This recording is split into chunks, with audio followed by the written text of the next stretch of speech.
Hi, my name is Ms.Irene M.Nyaga, the Managing Director and Principal for Hallmark Institute of Professionals. I'm also the lead coach and mentor at Thrive 360 Degrees, where we pursue holistic wellness. I'm also an author for a book called Beyond the Grades, Finding Purpose Beyond Exam Results. I'm so happy to be here this evening and so honored to be tackling the topic on the relationship between mental health and other attributes of holistic wellness. And so we delve into it. At Holistic Wellness, we pursue wellness in all the dimensions that a human being can possibly be well. I use the model that we call the Wheel of Life, which has different dimensions, and at the core of it is what we call the spiritual wellness. And why is that important? Is because we appreciate that human beings are created beings, and we also rely on a superior being to us, which is our creator. Some of us will call him God. If you're a Christian, definitely we all look at him as God, but different religions will introduce us to God in different ways. So as Christians, we call him Jehovah Rapha, Yahweh, and many other names, God in heaven. If you're a Muslim, you're looking at Allah and many other gods, depending on the religion that you subscribe to. At the bottom line of it, we are saying you have a superior being that is higher than yourself, where you look up to, so that if things are not well, you can look up to your God, and we believe that He should be able to save you. So today we are talking about skipping the rope and skipping what? Skipping the rope, jumping the rope to skip the rope, which is suicide. Yeah, we are talking about jumping the rope to skip the rope of suicide. Yeah. As we have known, many a times when people want to take away their lives, one of the easiest tools they use is the rope. We've had so many cases of people committing suicide by just hanging themselves with a rope. But imagine the same tool can be used to be a benefit to you as a person in different other ways. And when we are looking at holistic wellness, one of the dimensions over and above being anchored in the spiritual, who is our creator, that we can take all our problems to, when things are working, we can go back to him and say, thank you, God, things are working. Then we look at the other dimension that is called the dimension of physical wellness. Now, physical wellness is very important because we appreciate that everything else is embodied or is carried by the physical body, and that body definitely needs to be well. Now, how do we ensure that the body is well? We ensure that the body is well through the different things that we do to keep us well physically.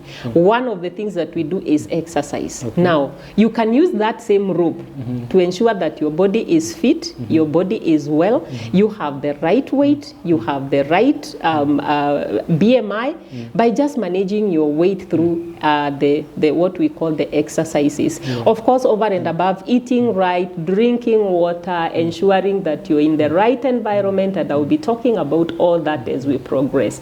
Now, using the same rope, some people unfortunately are using it to commit suicide. And that is the call we have for them. Please skip the rope, jump the rope, jump that temptation, skip it, so that it doesn't become detrimental to you, but it becomes a benefit to you. In the other dimensions, we are looking at emotional wellness. Now, when we are talking about mental health, the question then we ask ourselves is, what are some of the things that would influence negatively your mental health if you're not emotionally well? And we know there are different things that affect our emotions. You could be feeling sad, you could be feeling angry, you could be feeling, bored. And all these things definitely translate into mental illnesses. So for you to be mentally well, it means then you have to really take care of your emotions. Other than that, if your if your mental health is not okay, it then also feeds back into your mental illnesses. So the question then is, how do we ensure that we are well in those two dimensions? Again, like we said, ensure that you're taking care of your emotions so that your mental health can be fit. Those are three dimensions that we've already, actually 4. We have looked at the spiritual wellness, we've looked at the physical wellness, we've looked at the mental wellness, we've also looked at the emotional wellness. Now, let me add another dimension of wellness, which is one of the, obvious. Financial wellness. When you have money, you feel good. When you have money, you think well. But what when you don't have money? You're stressed. So it means your mental health is likely to be affected because of your financial lack of financial wellness. At the same time, if your mental health is affected, it means it can also feed into your financial wellness. How is that so? If you're mentally ill, it means you're likely to be spending your resources in the wrong place. How is that possible? If you have to go to the hospital because your mental wellness is not well, then it means you're spending money for the wrong reasons. So then we say we need to pursue financial wellness, which will then feed into the mental wellness. Now, the other dimension that we look into is what we call career and vocation. Career and vocation is definitely one of the areas that we are able to pursue that will give us the financial wellness. But then the question is, what career are you pursuing? How much money is it giving you? What vocation are you in? How much money is it giving you? That will definitely translate into your financial wellness, which will then link into mental wellness. Again, it links to emotional wellness, and this thing keeps circulating until you realize then it becomes a bit quite difficult to pursue one area of wellness and ignore another. That is about financial wellness. Again, that is about career and vocation. What about when your mental health is not okay? Are you able to pursue your career? No. Are you able to pursue your vocation? No. It becomes very difficult because someone who is not mentally well cannot operate to an optimal level. The other dimension of wellness we talk about is what we call environmental wellness. In the wrong environment, and the environment is very wide. It could be physical environment, it could be social environment. If you're not with the right people, they are likely to feed into your mental health. So then the question is, how do we pursue what we call environmental wellness so that we ensure that our holistic wellness is taken care of, more so our mental health? You need to be in the right place, a clean place, a quiet place, a place that you are with the right people, a place that you can access the things that you need at least for life and all that. But if that is not taken care of, then it affects your mental health, and it's likely definitely to affect the other dimensions of wellness. Over and above that, there is something very critical that we call social wellness. Like now I use an example of what we are doing today.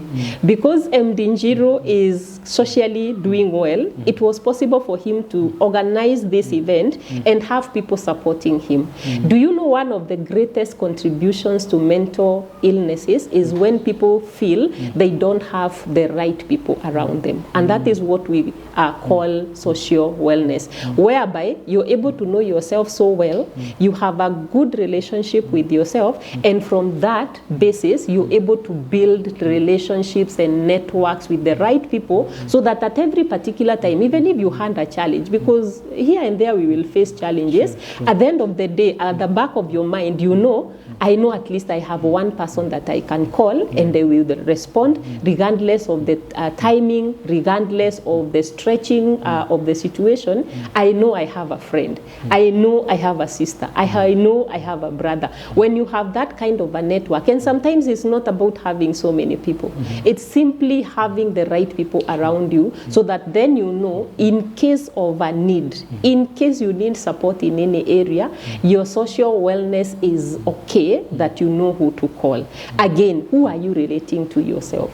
By the time you're sitting there and you're thinking, oh, I'm not doing well, my emotions, I'm feeling sad, I'm feeling lonely, who do you relate with as a person? That is a very serious question that we need to ask. And don't we hear them say that your network is your net worth? How is your social well-being doing? So that then now we ask ourselves, after you have pursued all these dimensions of wellness, why then would we say that mental health becomes a challenge for you? So that is the basis of what I wanted to talk about to us today, saying don't just pursue one dimension of wellness in isolation. If you can pursue all of them, and I'm happy to say that I pursue holistic wellness. I am a living example to say that yes, you can do well in all dimensions, not because it is automatic, not because it is easy, but simply because I'm very intentional about it. When I'm measuring holistic wellness, I normally have a target. Like I said, I use a tool that majorly we call the wheel of life. Now, when you look at a wheel, and I will use an example of the traditional bicycle. I like using the traditional bicycle because of the way it is structured and the spikes that come with it. Now, when you look at the traditional bicycle, it's a circle, it's a wheel, and it has those spikes which segment it. At the pivot, you realize is that pivot that normally rotates. And then on the side or on the spikes, we have the segments. Now, if one wire of that wheel is not functional, or if it entangles with other wires, if you ever taken a ride with that bicycle, you will realize how difficult it is to ride that bike. Now, this is exactly what happens. If your mental health is entangling with your spiritual wellness, if your mental health is entangling with your financial wellness, or the other way around, if your emotions are entangling with your, and entangling, I mean, they are not going straight, they are affecting, they are just zinaingiana, zinatangatangana, zinakwazana. If you don't have every spike straight, then you realize how difficult it can be for you to ride that bicycle. But if every one of them is aligned, and if the pivot is well oiled, then you realize how easy it is to ride that bicycle. So when we are asking ourselves, how well are you doing? For example, I would be asking, in your mental health, on a scale of 1 to 10, where 10 is the highest and 1 is the lowest. I normally give myself a target of 9. And maybe you will ask me, why 9 and not 10? I am a Christian, and I believe the moment I get 10 over 10 in all the dimensions, I should not be in this world. I should go to the other side, because this world is going to either contaminate me or it will begin now lowering me. And I believe in that scripture that says that Enoch walked with the Lord until he was no more. So when I get 10 over 10 in every dimension, I should be going to the other side to live with the angels. When you're about to walk and you feel like you'll be normal, you step back in the Not necessarily, but I don't take steps back, but I raise the bar. I raise the bar. One of my coaches and mentors in mental health says that the best mental health status is the one that you can give an example. If you read the scripture, they will tell you that one time Jesus was with the disciples in the boat, and there was turbulence. Apparently, Jesus was sleeping. So she says that the highest level of mental health is when you can sleep in the boat, even when it's almost capsizing. So I say, if you realize that you're almost about to get 10 over 10, you don't take step backwards, but you raise the bar. Again, if the day comes and you get 10 over 10, like just go like Enoch. No problem. You will be going to a better place. Or do you want to stay here with troubles? So that's the point. So we need to ensure that all our spikes are well aligned. We need to ensure that the pivot is well oiled, so that then we know we are getting power from there to be able to navigate all other dimensions. Now, I get frustrated when I see someone who is doing 9 over 10 in one area. Like now, for example, we are talking about skipping the rope, which will give you physical fitness. So you can be doing very well physically, but when we look at your career, your profession, your calling, we are realizing then that you are struggling. So we ask ourselves, where is the problem? Is it possible to be at 9 over 10 in all dimensions? Definitely yes. Of course, it's not easy, but when you're very intentional, it is possible, and that is why we are pushing ourselves. Right now, we are talking about mental health. Why? We realize there are so many things that are likely to affect our mental health. The things that we hear, the challenges that we face, the people that we are relating with, day in, day out, we realize there are so many challenges, and that is why we are saying then we need to up this dimension of health, so that very intentionally we can say, Irene, how are you doing? Are you at a 4? Then push yourself to make sure you are at a 6, 7 progressively. If you realize it's going down again, you strengthen that area. But we are saying we need to create a balance so that now this wheel, if you realize the way you pedal, one leg is up, another one is down, then you keep cycling until at the end of the day, you can be at that level where now everything is flowing smoothly. Many a times it becomes very difficult to level up when you're pursuing one dimension of wellness. And that is why sometimes you will hear, for example, someone who was a CEO, you're thinking they're doing very well career-wise, vocation-wise, pastors, we have had them affected. And then one day you wake up and you hear they committed suicide. And you wonder why. Probably they pursued spiritual wellness, probably they pursued their careers, probably they pursued their academics. Like personally, I'm an academia. This thing of mental illness is not a respecter of levels and individuals. It can catch up with you even when you are a PhD holder, because you have to be intentional to ensure that you are working on it. Actually, the higher you go, you realize the easier it is for you to actually suffer mental illnesses. So then the question is, what do you need to do? You have to keep asking yourself, how am I doing in every particular area? As we do coaching, there is something that we do that we call the wheel of life. Apparently, hardly will you find someone putting mental health in their will and saying, this particular season and this particular period, this is how I want my mental health to look like.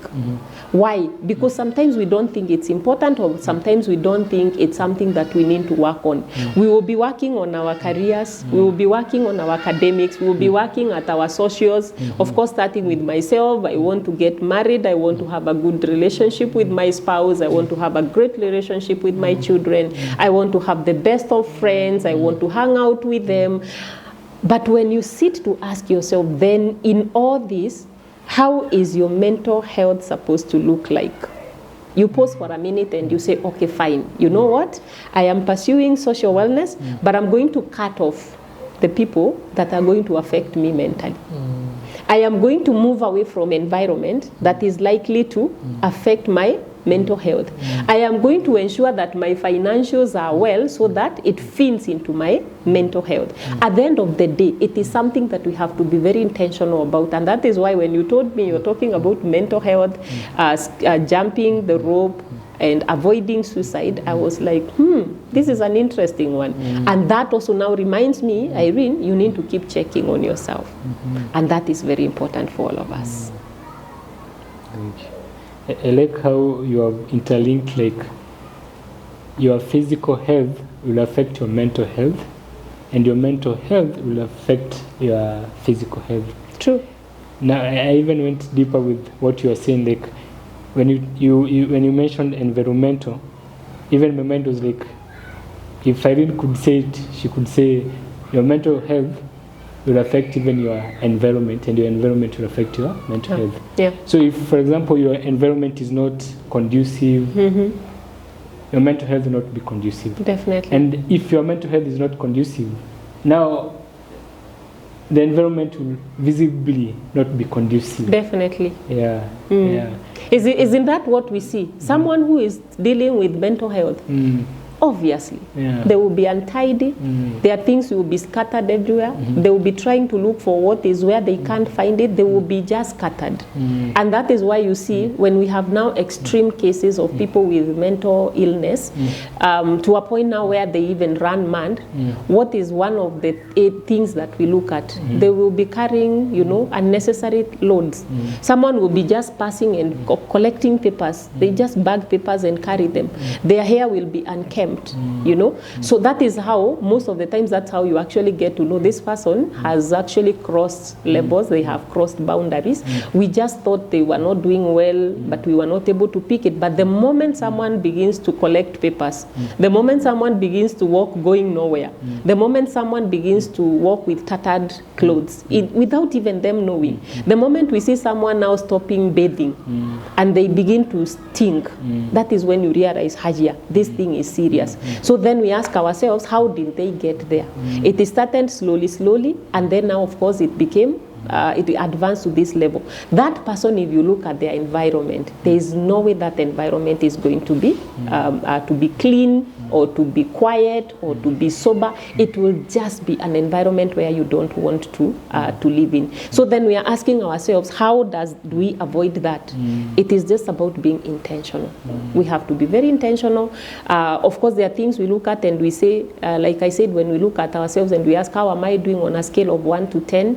If at some point you are doing 9 and you begin to deteriorate, then you're asking yourself, how are you able to tell? Someone who used to be very clean, very neat, and then you begin to see they are no longer tidying up. They begin to not want to shower. Then they are going down to a point where they get to, I don't know whether there is a negative, but they get maybe to a level 1, a point where they can be rated at 1, and then that person will be getting into depression, and sadly, those are the people then who end up committing suicide, and this is what we are working to prevent. I love the way intentionally you have used the word intention several times, because it boils down to intentionality. I was seeing a post that said that we have different ways of giving up. Some people, they give up by stop dressing well. Yeah. Other people stop exercising. Other people neglect the hobbies that they once loved. Yeah. So we give up in different ways, and it's gradually. So by the time sometimes we realize there is a problem, sometimes it's almost way far too gone. Yeah.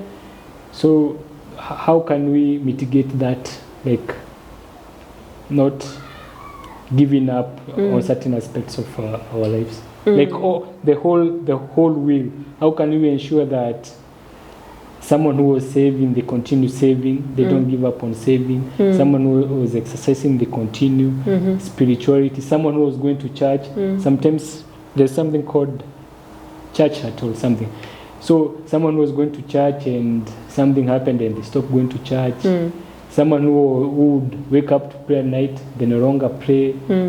So people start neglecting certain areas gradually. Yeah. So how can we mitigate that? And I think the word again is being intentional. That is you as a person, about yourself, but also looking out for the people around us.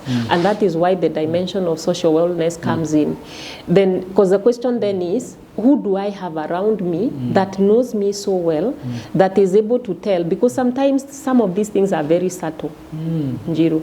They are very subtle. They can happen, and you yourself, and because apparently, when people are sick, sometimes everybody will know they are sick apart from themselves, especially in the area of mental illnesses. When someone has mental illnesses, or when someone is not mentally well, they may not even realize they are unwell. But someone who knows you very well will look at you and say, MD, what is not happening? I can see 1, 2, 3 things, but there's something that you realize this person, you're likely to do. If I pointed out that, you're likely to go into denial and actually defend yourself. Like if I look at you and I realize you used to shave, let me use your beard for example. If one day I then come and I realize, oh my God, Jiro, you're looking like a prophet. Is everything okay? Prophet in the making. Prophet in the making. No, real prophet. Yeah. Now you look like a prophet in the making. But the day I come and find you looking like an advanced level of the prophet in the making, before nitume sandaka, I should be able to look at you and say, hey, bro, what's happening? The day I come and find that you used to, shave your hair, you comb it neat, and then now I realize this hoodie, you're no longer dropping it, I should be able to remove it and check and say, what is happening in there? But who do you have around you that actually knows you so well to know that now you're becoming a prophet in the making, or you're becoming the priest, or your favorite food. The moment it stops tasting. We used to meet at a place, Java. Now I'm calling you for a meeting and you become very rare. We used to chat. Nowadays, I'm sending you messages and you're just blue ticking. I used to know you to be very bumbly. I used to see on your status you're skipping the rope. Now it's been long since I saw that. Who do you have so close to you to know that actually these are the things that the MD will do when he's doing well? And then now when you begin to drop them, then they realize, where is this guy? If you go to church, who knows you in that church? Because someone said, and actually I've observed that personally, before somebody just stops coming to church, huwa wanahama viti. They move from the front seats, they go to the third row, then they go to the fifth row, and then the next time you find them near the door, before you realize, they no longer coming through the gate. But who knew you in that church so well to know that, hey bro, I didn't see you in church today. Or they know that you used to come for overnights. Now we have done 3 overnights, you're no longer showing up. Or in those platforms, the social media platforms, the Facebook, the WhatsApps, I have not seen you posting for the last 1 month. Socially, social wellness will tell you who knows you so well to be able to detect before it's too late that there are some patterns that you've started avoiding. Number 2, if it was about financial wellness, of course there's the element of earning, there's the element of saving, there's the element of investing and multiplying that money. If you and mostly we go to work to make money. In that place where you're working, of course you have people, you know, your boss knows you, you have targets. Are they able to tell the way MD is behaving nowadays is not even meeting his targets and all that, so his finances are likely to begin to deteriorate? Or even if it's in your family, for example, let me use an example of a family. If it is a husband or a father who used to provide for the family, are they able to tell that this guy is beginning to divert in a certain way? He's no longer saving or he's struggling financially.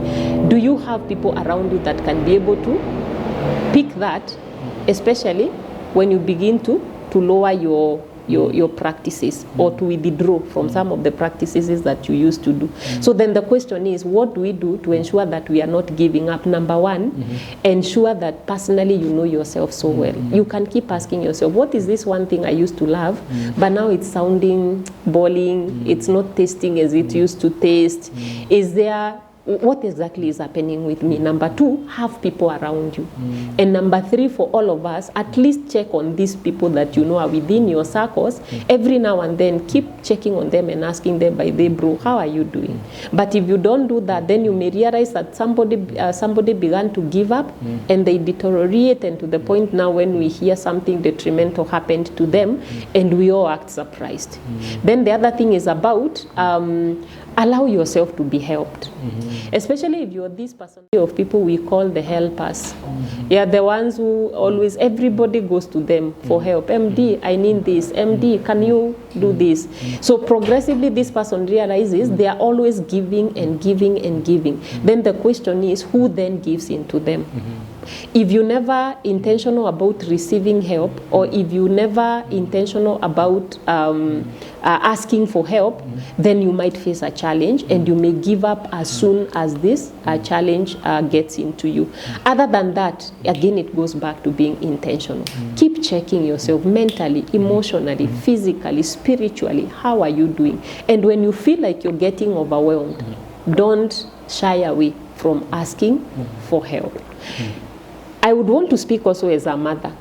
As we raise our children, there's something we call resilience. I think we are raising, let me say, especially for us who are city mothers, we are raising children that are very, very fragile. Something small happens, they fail an exam and they are feeling like the world is falling apart. They are disappointed by a friend. Before they even start things of boyfriends, girlfriends, just a mere friend says, no, we cannot be friends. And they think the world is coming to an end because they are not built with that resilience, they are not built with that emotional strength. So for me, I think we need to start also raising children with an element of resilience. Let's allow them to make their own decisions. Let's allow them to solve their problems. That will mold them into understanding that definitely this world will have challenges, and when you face challenges, it is not the end. There is always a way out. There's something we call dealing with failure. Apparently, you realize hardly do people talk about failing. Can you hold that thought? Yes. when you've talked about the modern, as a mother raising the modern kid, Yeah. I saw another meme or a post. Nowadays our point of reference is what we see from social media. So it was saying that those kids that grew up in the 90s going back, even they are more resilient, because even the games that they played were designed to build resilience. Like if you burnt kwa game, you start all over again. And there was not so much assistance. But now the modern games, it's just a set of instructions. Yes. Like hakuna kufail, like you just keep going. Then if you fail, if you make a mistake, you continue from that. So it's like also technology in a take away that aspect of kids developing resilience. And someone else commented akasema, maybe it's time to start teaching the kids, the modern day kid, to play the 90s games and all that. Yeah. What's your take on that? They have, everything has their place. Not dismissing technology, because definitely we are in it. I was having a conversation with a team of this generation, the Gen Zs and the Alphas, and we were just making fun of it and saying, apparently, I think the real technology, ICT, came during the millennials. So the millennials got the ICT, and they were, because technology has always been there. The difference is what kind of technology. So when the millennials got this technology, they got so excited that they overused it. Now, the Gen Zs and the Gen Alphas, who are the children who are born by the previous generation, interestingly, that generation Googled how to conceive them. They Googled how to carry them through the pregnancy. They Googled how to deliver them. When they delivered them, they announced first, they didn't even tell the close family members, it's a baby girl. And that's what we are seeing today. So we cannot dismiss technology. The moment that baby was taken home, if they were born in the hospital, one of their first nannies was the television. And before they realized they're on YouTube, so they grew with technology. So now when they get to a level and then we want to tell them stop using technology, it becomes a challenge. That's where now for me, I say technology is very innocent, but then the question is, what's the balance? Now, regarding how the other generations were raised that made them build resilience, it's true. The games we played, the time we spent with one another, how we were handled when we made mistakes, you had to really defend yourself. But today now, I think after, we felt like our parenting was very tough. So we like kind of compensating. We want to reparent, we want now to amend what we think was not done right. Unfortunately, now we are finding ourselves going to the other extreme. We are overcompensating. We are overcompensating, and as such, we want to make every decision for the young ones. We want to solve every problem for them. We are not throwing them to, a tricky situation where they can solve their own problems. And now with the technology, they can Google basically everything. Now we even have artificial intelligence. They can chat GPT everything. They will get solutions very quick. But how do what's their place of challenging their minds and pushing their minds to really think beyond the assistance of the technology? So when that is happening for me, I say we just need to have a balance. There was something that we missed because we missed the technology, which we don't need this generation to miss. But then what we need to do is just to ensure that we are balancing. So that at the end of the day, I'm going to schedule like a program for my children and tell them, for this particular number of hours or minutes, you can enjoy technology. But for the other better part of the time, you go out there and do your real thing qua ground. If it is about school, you realize school is really helping because they will be in the school, basically they will not be on the gadgets. But like now during this holiday, you realize they can really be glued into the same technology. So it's true, we need to expose them to games that can really help them build the resilience. We also need to expose them to real relationships. When we are just sitting and talking, me and you, put the gadgets on the side. Let's challenge one another. Let's try to figure out, because it's not just about the solution that we find, it's also about how that process is making me or making them as individuals. So yes, it's very true. Yeah, we need to rethink our reparenting. Yeah. Thank you for expounding on that. Yeah. There was that thought that you had put on hold about how to handle failure. Yes. Yeah, you can pick it up. So I was saying, most of the times we want to avoid even talking about failure. But you realize failure is part of life. And failure does not mean life comes to an end. So many a times we are not, and this is something that I'm realizing that we need to be very intentional about, even as we are raising children, as we are dealing with ourselves and all that, as we are raising leaders, we need to remind ourselves that you are actually bound. Once in a while you will fail. But now what will define you is not that you failed, it's how now then you pick yourself. How do you bounce back from failure? Other than that, somebody will just fail small thing, exam, assignment.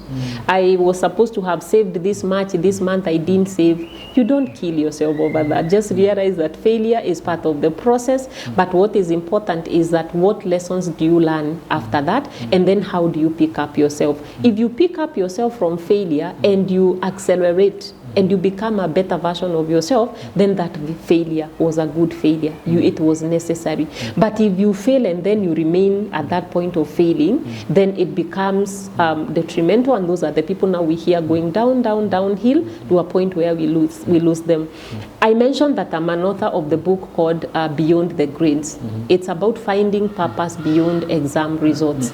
This book is talking to two kinds of people. The people who pass very well in our major national exams, and sometimes what happens to these people, they are likely to fail ahead because the moment you get an A or you get a B, it's a good grade as you expected or even exceeded your expectations. Sometimes what happens with these people is that they relax and they say, after all, I passed my exams, and they don't work harder after that.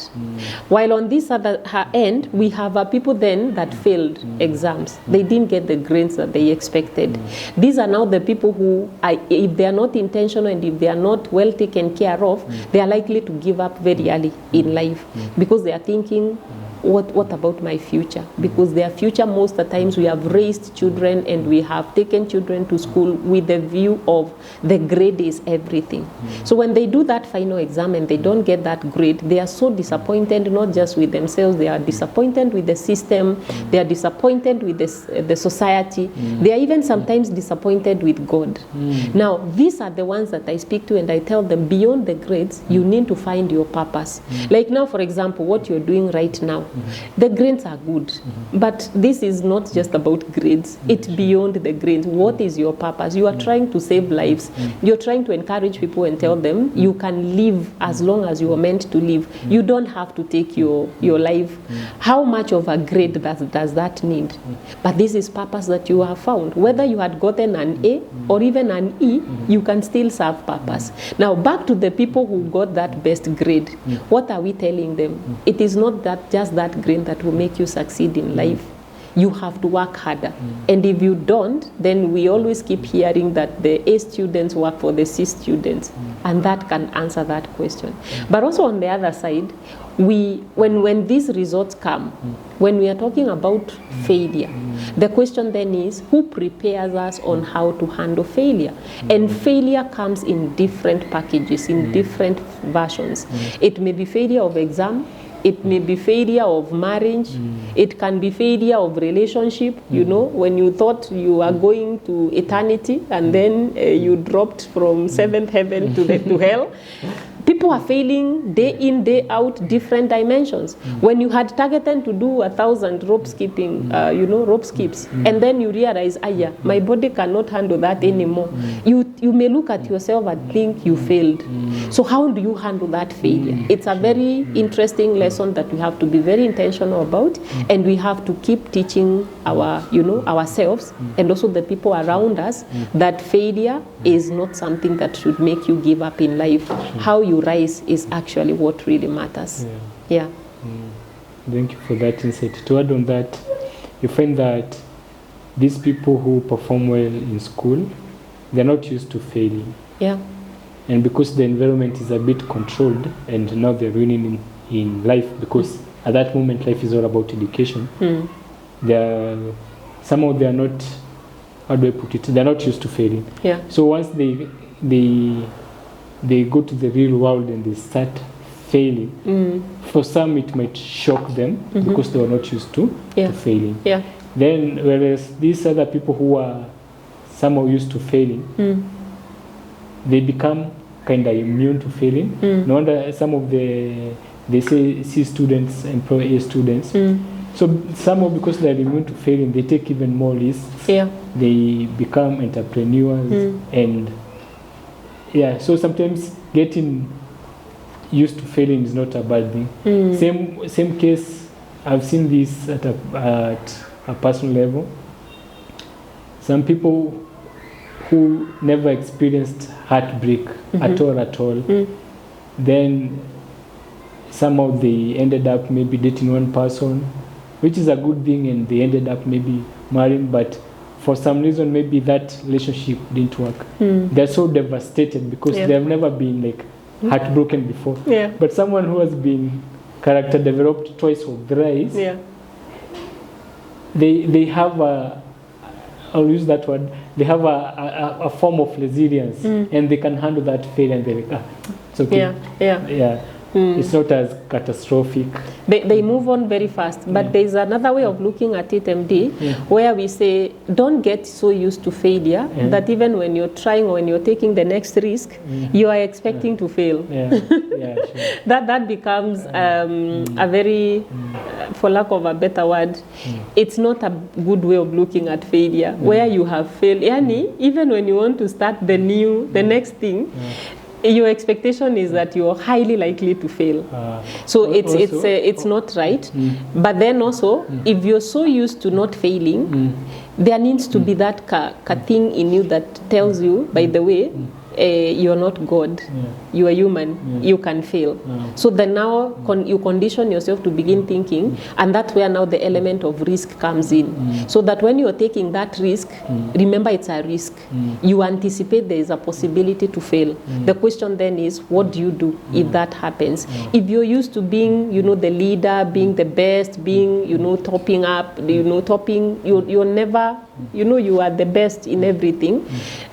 You need to anticipate that there is a possibility that you can fail, because if you don't, the day that failure happens, or that the people that things happen to them and we are all shocked. What happened? Because we knew they were good. Sure. I like what you're saying, because for me, I've had to redefine what is failure and handle things now differently. And I've stopped fixating with sometimes we even fixate with the end instead of enjoying the solution. Like now for the upcoming event, okay, it's for this event because it will be airing as I skip. So I looked at myself and was like, there's a possibility maybe I want to go there 24 hours. Will that mean I have failed? And I became honest with myself and was like, no. Because one half of the screen, which is now this half that we are talking as I'm skipping on the other side, it's 24 plus mental health advocates like you, Irene, who will be talking. So on this other side, even if I'm not able to do the 24 hours, but these mental health advocates, they continue talking, they continue impacting people. And one person out there who was who was depressed, frustrated, feeling that they are at the tipping point, they make a turnaround. I would not have failed. So, and I think I was trying to think, what if we started like redefining the whole process? We have also seen cases of each year when it's time for university graduation, you'll hear a case of a university student taking their life. It's because when they go to school, they are so fixated. We are fixated that I've gone to uni, I must graduate. But you can go to uni, but by the time you are about to graduate, you have ventured into other things. Like I I was reading an interview by Avril, and she was saying that it's just the other day she started applying what she learned in uni. So by the time she was getting done with her education, she had ventured into other things. But you can go to uni, and maybe from uni you don't have to, before you graduate you can have started a business. Before you graduate maybe you can have met maybe the love of your life. There are so many things. But when you fixate like, I must graduate this year, what happens when you don't graduate this particular year? Very important, and that's why, again, now that also comes back to the element of the thriving 360 degrees, where we are saying life is not, I normally like using the spiritual wellness, and especially the people who are into the religion, you're going to, I normally say, be careful that you're not going to heaven vertically. Like you're looking to heaven like this. That's all you know. It's all about religion. It's about spiritualism and all that. And again, actually, that is actually backed up by the same the same Bible that we read, because our Lord and Savior Jesus Christ said, "Occupy until I come." He didn't say just follow me. Otherwise, we would have already gone. But he said, "Occupy until I come." So, what are you occupying? You are occupying this world, and so for me that is very important, so that as you're doing well in one area, you don't forget other things. In case that particular area does not succeed, you always know there is a lot more to live for. And that now also answers the question of why would someone take their lives because they were heartbroken. As in someone, booted you, you were dating and you thought you get married, then they don't marry you. Or you had a very good marriage and then it doesn't work anymore. Should that mean your life stops? Definitely not. Why? Because you're living for more than that one particular thing. And God has a way of creating us and giving us opportunities in such a way that now, like for example, the way you have decided to deal with this suicide and mental health issues is through, skipping the rope, jumping the rope. But as you're saying, this is a very interesting strategy that you've deployed, where you're saying, yes, you will be skipping the rope on one side, but because you cannot do that 24 hours continuously, then you have brought now advocates and you've brought people to be speaking, because we will then be able to handle so many other dimensions that just, imagine if people are just to sit there and watch you just skipping the rope. There are people who will be like, no, which one is this? But when someone sees, okay, there is a mental health advocate Irene, there is another, and when everyone comes, they are bringing a different dimension. Apparently, like you said, there is someone who will be saying, oh, this is what I'm struggling with. Me, I'm looking at life holistically. And at this point, I would also want to mention, I think through my personal experience, growing up and doing, high school, at some point I suffered depression, and apparently I didn't know it was depression because I didn't know. So what happened is that I was that kind of a person who was always getting the best grades. I had very high expectations of my grades come the high school results. But then when the results came, I didn't get the results that I was expecting to get. And what now happened to me at that point is like I experienced failure in a way that I had not experienced it before. Now, when I was writing the book, I had a discussion with one of my mentors, and we were discussing, because I thought I'm talking about how I failed Form 4. And they were like, but you didn't fail. I was like, what do you mean? What do you mean you failed? They refused to take it that I failed. But then I was also saying, imagine if you expected to get an A and you knew you had capacity for A, but you got a B, in the real sense you failed, isn't it? But did you really fail? So the way you're saying redefining failure, what is failure really? What is success really? If you're able to do this event and influence 1,000 people, for you, I don't know the target. I don't know whether you're targeting to influence 1 million people or whichever number of people that you're targeting to influence. Then the question for me is, on that particular day and through this, how many people are you likely to influence? If you look at those numbers, you can compare and say, I achieved my target or I failed. But then the question back goes to what is failure and what is success. I think we need to be very candid in defining what success is and what failure really is, not dismissing that we can fail, not dismissing that many times we fail, but then asking ourselves, if we failed, what actually worked? And in my book, I talk about if you had given it your all, and if you realize you didn't get what you expected, then realize there are actually lessons that you learned along the way, and again ask yourself then, how do you forge forward into the future? When I look at that in retrospective, I realize, had I gotten the grade that I wanted, there is a career path I would have taken, which I think is not the career path I would have wanted. But then now looking at it, that for me was just a slowing down so that I can recollect myself, rethink who I really am, and now find purpose and begin to pursue that purpose regardless of the grades. So for us, it's about perspectives. It's about how do we look at things, how do we define them, so that now even for me as we are doing this, I'm already seeing a great success because I already know the people that are already hearing this message. I'm already hearing that people are already getting solutions. Even people coming and sitting here to talk about their stories is already a win. That's a win. So if somebody looks at it and say, MD did not do the 24 hours rope skipping, so he didn't win, for me, already a winner. Yeah. Sure. Yeah. Thank you for that. Where can people get your book? My book is on Seller. You can get it through my Facebook pages, Irene Elijah on Facebook. It's also on, you can also find it at Hallmark Institute of Professionals for soft copies. Hallmark Institute of Professionals is a TVET college, registered and regulated under the Ministry of Education. Our locations are currently 2 physically. We have our first branch in Nairobi City, Nairobi Town, Harambee Avenue, Agriculture House, 3rd floor.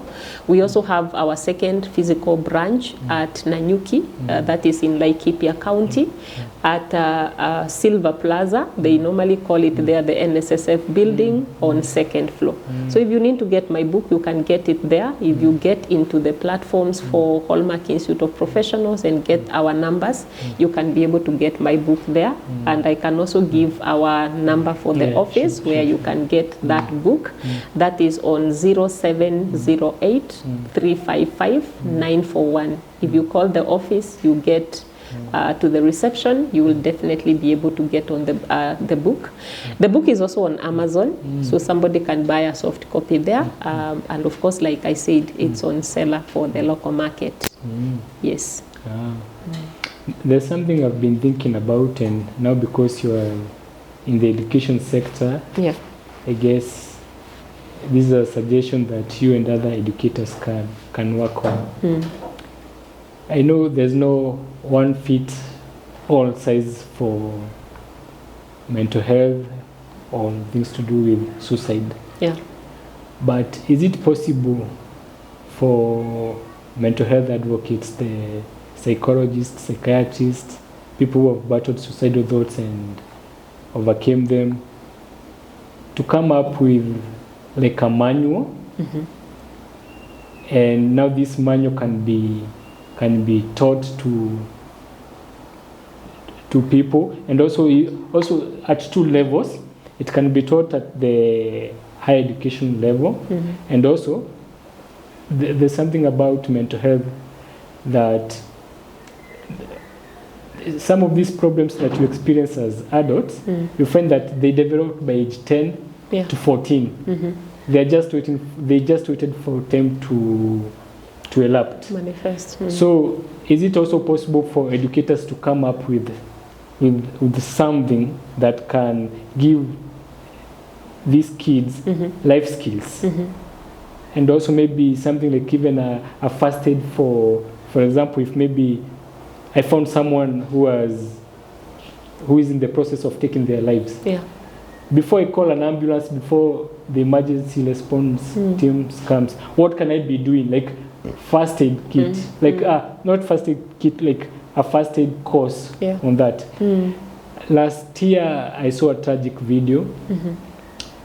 A young man, I don't know how young that person was, but they were on top of a building, and they were daring that they would jump.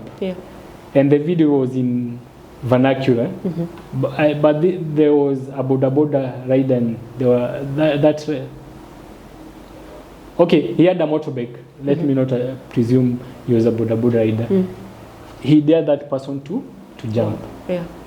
What if this person had the basic first aid for a suicidal person? What if maybe they shouted something like there is, I don't know. I know there's no one magic word. But what if this person had awareness to talk to that person and buy more time, and maybe someone else would have come to. So I feel like it's a challenge to us as mental health advocates, and also to the people in the education system to come up with something that can be a guideline.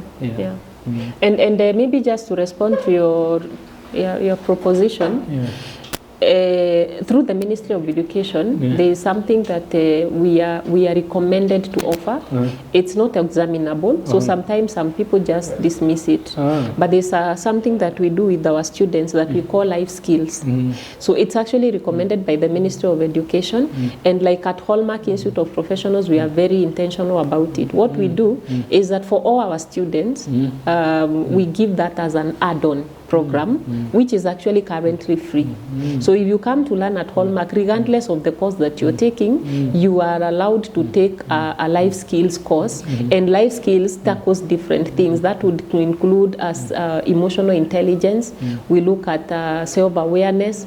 We look at mental wellness. We look at different dimensions. I may not mention all of them for the sake of this interview. But then now, there's like you said, there's the element of what we call sensitization, letting people know that mental illness is actually an illness, and then the element of also cascading it down all the way to the lower levels, because now as we are doing it at the tertiary level, but when you go to primary schools, the academies and all that, although I know there's also a requirement that they should have a counselor in the school, and in some of their life skills, that some of these things is what they should be teaching. It can actually be embedded in the normal curriculum, so that we are talking about it more, because the moment we make it like mandatory, you realize people will actually uptake it. Many a times people will dismiss something because it's not been made mandatory, or maybe because it's not examinable and all that. But nowadays, what I have noted in the education space, I think in small ways, which I think we need to amplify, of course, in collaboration with mental health advocates, is that let's make it louder. Let's talk about it. Let's manage stigma, because stigma is one of the areas that has made people shy away from coming out when they are dealing with mental issues. So we need to sensitize ourselves and sensitize students from the lowest level to the highest level, so that we know that these are real life issues. And I like what you said, having like a program on first aid, response into mental health issues. How do you know that somebody is actually mentally ill?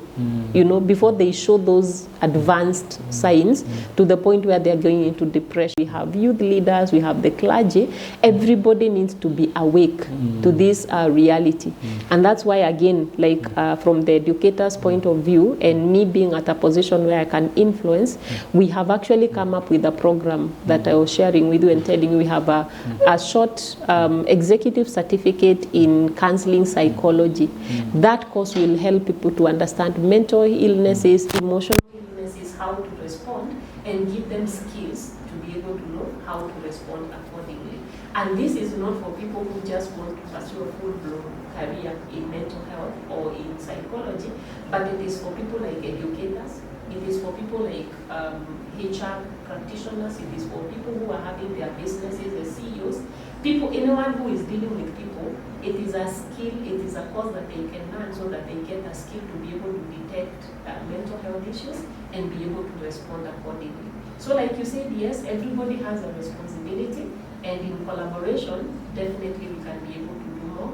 And congratulations for this initiative. I believe that it's going to go a long, long way, even believing that as I sit here from Hallmark Institute of Professionals, and also as I sit here from 360 Degrees Coaching and Mentorship, many other people are sitting here from different other platforms, and if we can all now begin to make this a gospel, I think we will achieve a lot. So we are open to hearing what the mental health advocates will have. We can even develop a full-blown curriculum just in mental health. I know there is one for counseling psychology, which is actually registered with the ministry, but there is a lot that can be done. Yeah. Thank you for your insight. Before I let you go, I read somewhere about a person who has no bread has one problem. A person with bread has many problems. And I've been thinking deeply about that, and I realized that sometimes we tend now to hide under no bread. Yeah. Because maybe, let me give an example with finances, because finances go hand in hand, for example, with dating. So if you're not financially stable as a man, for example, and a lady rejects you, you'll be like, it's because I have no money. I have no money. But in reality, there are so many factors. But if you have money and the chances of rejection goes down, honestly. But if you have money and you're rejected, it stings more. Like you're like, what can I put the blame on? Yeah. So is it possible that sometimes we don't want to, and also I'm included in this, we don't want to approach life holistically as a will, because now we can apportion some blame to certain aspects, like it's because of this, it's because of this. Earlier on we were having a conversation with a child, and we were talking about, in some organization they create a specific job role whereby that's the person that, or that role is for the person who will be blamed when the organization doesn't perform. So maybe there are certain areas of our lives that we don't work on. Even there are people in their day-to-day relationship, like they don't work out. They blame it on the other. Mi nakuanga na hasira. But maybe if they worked on the anger, then there are other aspects. Because it's an ever-ending cycle. It's a cycle. So is it safe to assume that sometimes we don't want to work on a certain thing because it will bring more and more things, and we will expose ourselves more? And I will respond to that by saying one thing. In psychology, we learn about the locus of control. We have two types of people. There are people who have internal locus of control, and we have people who have external locus of control. Now, there are people who will always blame everyone else apart from themselves. And it feels good. It feels safe. When I can say, this conversation didn't happen, it was because of empty. This conversation didn't happen, it was because of the rains. This conversation, there's always something that and you feel like you're safe when you are passing on the blame. Now, we also have the other group of people who have the internal locus of control. They tend to blame themselves for everything. They will blame themselves for the weather. They will blame themselves for the failing marriages. They will blame themselves for children who are not doing well. They will blame themselves for the rising cost of fuel. So those are people who like taking blame, but because of their personality, it feels good, they are the Messiah. They want to save the world. Unfortunately, they can't. Now, these are issues to do with personality, and this is a conversation probably that we can host another day, where we are looking at people who think they are responsible for everything. It's purely about personality and how they are maybe their orientation in life. But the other people who, in their orientation in life and also in their personality, they can easily just pass the blame. Sir, this water is not in the right place and it's near you. You're thinking, madam, you passed by here, you should have placed it. Just passing blame. Now, either way, if things are not going right, they are not going right, somebody must take responsibility. Number two, to whom much is given, much is required. So, number three, if you are to pursue holistic wellness, I can guarantee you, because I am an advocate of holistic wellness, it's not an easy thing. It's easy to just sleep, just lazy around. After all, what is it? What's the big deal? You can just lazy around, and when you ask, you just blame the next person. If you don't want to pursue physical wellness, you just say, after all, in heaven you will get new bodies. If you don't want to pursue financial wellness, you say, after all, just give me my daily bread. But the moment you begin to pursue those things, you realize, of course, it's not going to be easy, but when they start working, you realize how sweet it feels when they are feeding into one another. When you start rope skipping, you will realize it can actually be addictive because of the benefits you get from it. So the moment you start pursuing, you want to pursue and pursue and pursue. So this is me. I would highly recommend, let's pursue holistic wellness. It's not going to be easy from the beginning.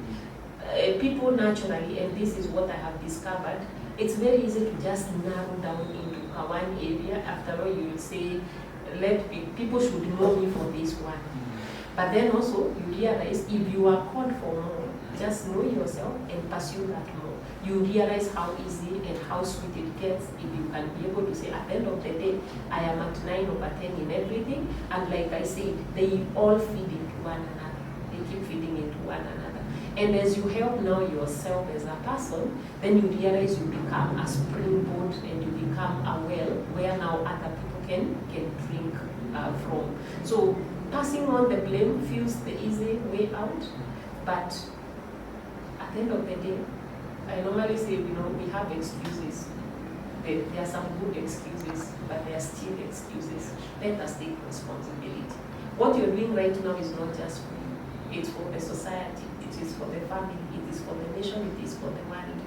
The benefits you will get out of this, even if we never bring you all the money, that fulfillment that you served purpose is one of the greatest fulfillments that you can ever have. And now that I've talked about purpose, I say at the end of the day, live for it. And somebody was asking me, how do you define purpose? I say purpose is what keeps you awake. Purpose number 2 is what you do when you have all the money in the world. Purpose number 3 is what you do when you don't have the money. Let me explain. If I ask you how much money you need to have a comfortable life right now for the next 10 years, probably you will give me a figure. You want to give it a chance? How much do you want? Now, because there is a rising cost of fuel and everything, I will have to recalculate and use the initial prices of fuel. And it can be very relative because today you'll be needing $1 million, tomorrow you need 10 million. Yeah. You may be looking for 10 million and you ask me how much I'm looking for, you might want to drop your prayer item and you pray for mine and let me solve all the problems. So the thing is, it's quite relative, so that when I ask you what's your comfortable budget per day or per month, and then you give me that figure and I tell you, don't even worry, I got you. I'll be making sure every month that money comes to your account. Then the question will be, will you wake up?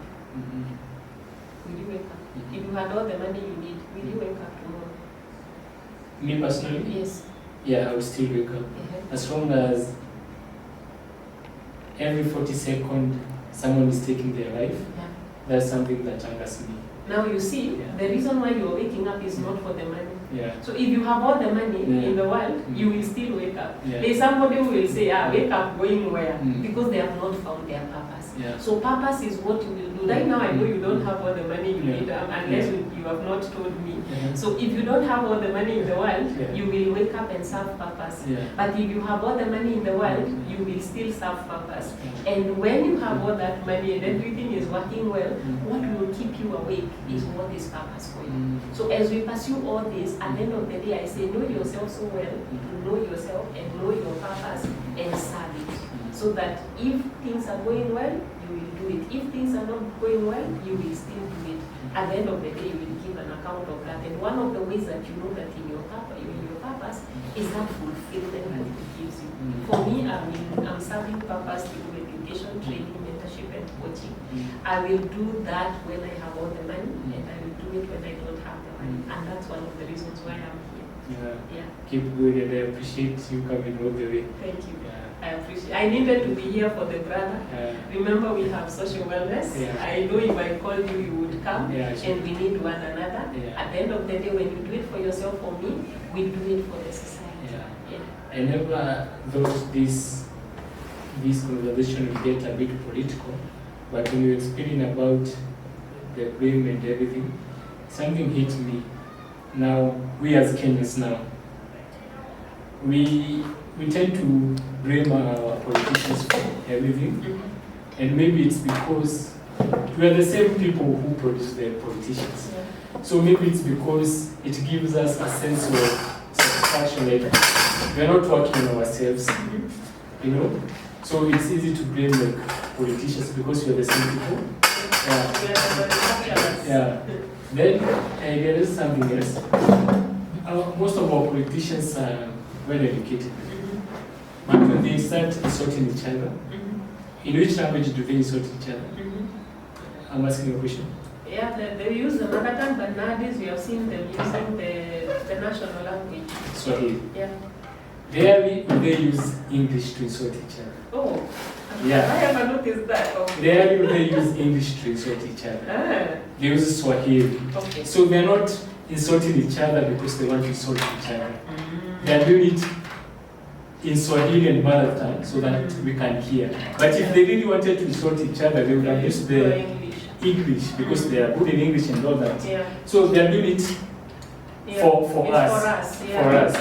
And now we feel good because we blame, like, if we became better, like most of our politicians are well educated. Yeah. Some have been successful as even professors in different fields and all that.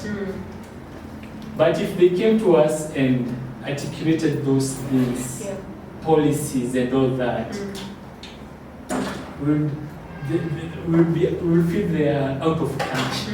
So they come and they use that broken Swahili entertainment and they talk to us. So if we, the people, became better, our politicians would become better. I can bet you, like, even the politicians that at one point they were not fortunate to get an education, some of them, they went and studied as private candidates, registered the exams and I can bet you, if the same politicians were taken to Japan, they would rise to the level of Japan. Yeah. If they were taken to Sweden, Norway, they would rise to that level. They have that in them. But because our society, the bar is so low, they don't need to rise to anything. Yeah. So I think if we worked on ourselves as citizens, they have no option than to also rise up to it. The reality and point is that we can blame others all we want. Yeah, sure. At the end of the day, I will say what someone keeps saying, no one is coming to save you. Yeah. And at the end of the day, you are responsible for your own life.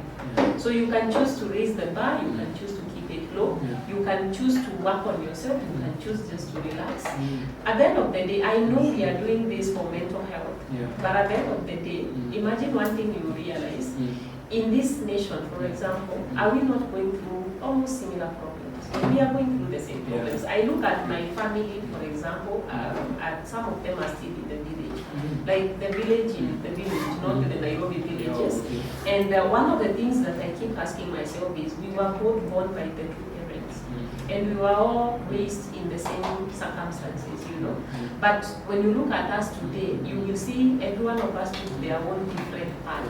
Then the question is, why is one here and why is another somewhere else?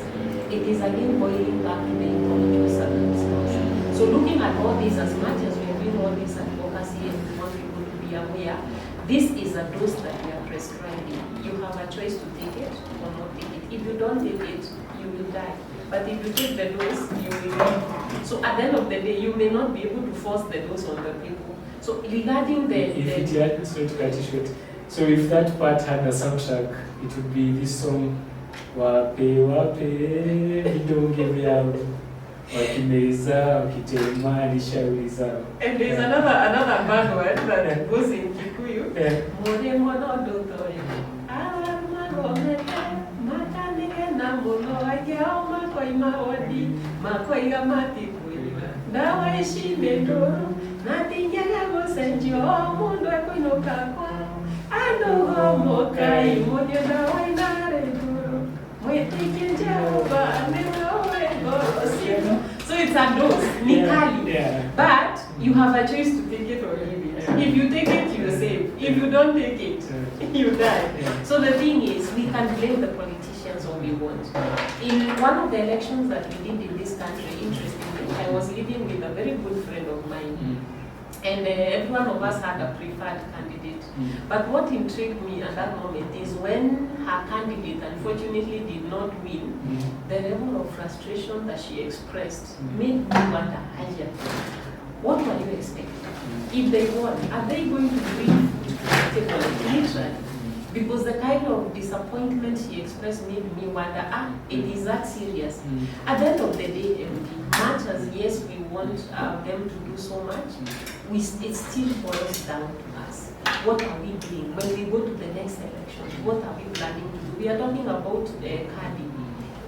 Do we really have candy for the right thing? And unfortunately, somebody saying that our leaders are a reflection of our society. That's what it is. Like you said, if they were taken task, they would up their game. But because we have lowered the standards so low, we have to just make do with what we have. At the end of the day, let's raise the bar, let's improve on ourselves, let's take responsibility, and things will be better. As we come to a close, a politician, a pastor, and a mental health advocate, when given a chance, they can talk and talk and talk. Yeah. Look at the camera, and there's someone out there who is desperately trying to go to life. All hope is gone. They feel helpless, they feel frustrated, they feel disappointed, they feel rejected. Some even feel unworthy to live. Talk to that person and you close. Yeah, if you're there and you're feeling like life is coming to a standstill, you feel like there is no tomorrow, this is my message to you. Please always remember, that is a phase of life that you're facing. It is seasonal and it will come to an end. Nothing is permanent in this life. If you're looking at me seated here and you're wondering, you may be feeling like my life looks like it's all together, I want to guarantee you, there are times that my life is not the way it is. There's a time that I went through depression. There's a time I never thought I would see the future. I am a lover of education, and education was taken away from me for a moment, and I thought that was the end of me. But because I remained, even as nothing much was happening, I saw the light at the end of the tunnel. Somebody picked me up, they gave me an opportunity again to be in this space, and that is why I'm also passionate about giving others an opportunity, and I'm doing that through Hallmark Institute of Professionals. So I want to say this, if you're there and you're feeling like there is no future, there is no hope, you have no one, I want to tell you, please, hang on in there, hang on in there.